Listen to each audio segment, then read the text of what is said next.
Hi, going to do a wee instruction video on setting your Soundmax drone reads up.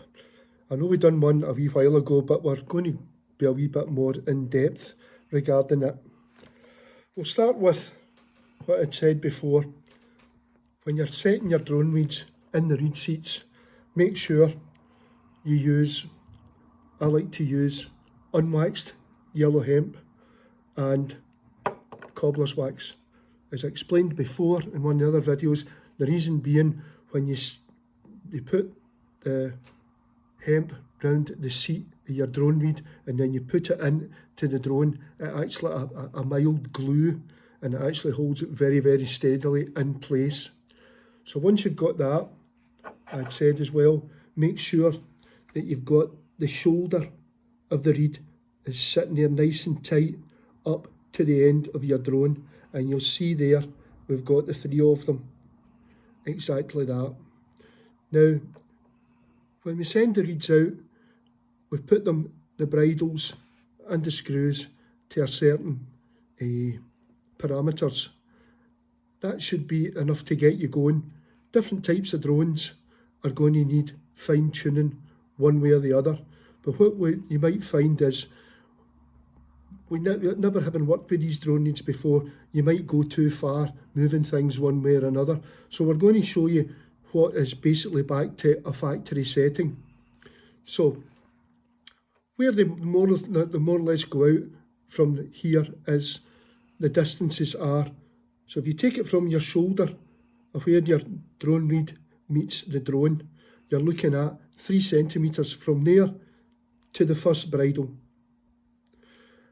And from the second bridle is 3.5 centimetres to the second bridle. So that's the half centimetre difference there. And from the end of the drone to the very end of the reed is 9.5 centimetres. The mines have been set and I've not moved them, and both of them are pretty much exactly the same. There might be very, very slight differences in them, but they're pretty much exactly the same. Base drone, same concept. Your cobbler's wax on the unwaxed yellow hemp, that's what I use. Again, what I said before, you can use the ordinary waxed hemp, but I prefer the cobbler's wax for the obvious reason that I've explained. Differences are, obviously it's a base drone, so what you've got from the end of your drone or the shoulder of the reed to the first bridle is 1.5 centimetres. And from the same position to the second bridle, half a centimetre further, so that's 2 centimetres. And from the end of the drone to the very end of your tuning screw is 10.5 centimetres. So that's a good starting point that you've got from them. Now, where I normally set the drones is when you've got them set to the factory settings, you want to just have the drone there showing a wee bit of hemp to start off with. Now, what you'll do is when you blow the reed, again it'll need fine tuning, but what you should be able to do is blow quite hard and stop the reed. If you can't, then it's taking too much air. And as you can imagine, the biggest fear with bagpipes is you get too much air, whether it's going through your bag or through your reed, because it's just wasted effort. Now, when you're taking them out of your drones, I would normally, if you're not too confident, take the top off and then take it out and then put it back in and then put your tenor top back on. Once you get to work with them, you should pretty much be able to know exactly where they're tuning. But the vital point is make sure that you can stop the drone. And that's a good point there. You can start moving your bridles.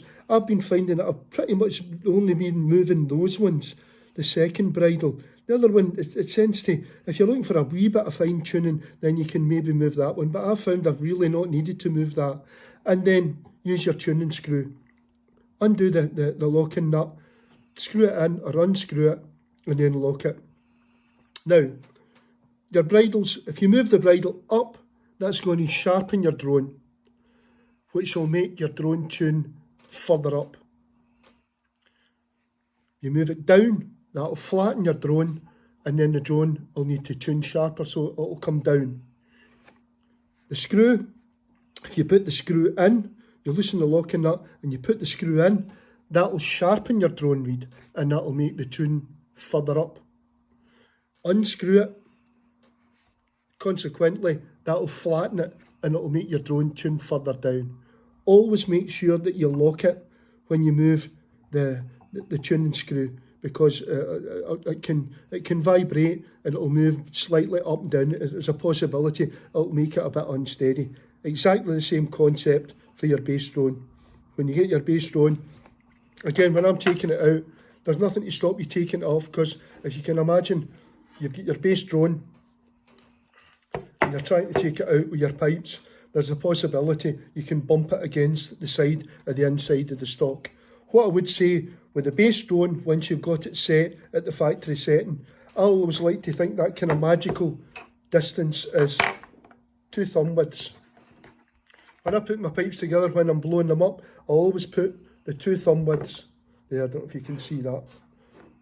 2 thumb widths, and the top just showing a wee tiny bit of the hemp. Again, that's a starting point. If you're not happy with it, put your screw in, or again, I normally would just use that bridle. I hope that's been informative and helps people with your new Soundmax drone reeds.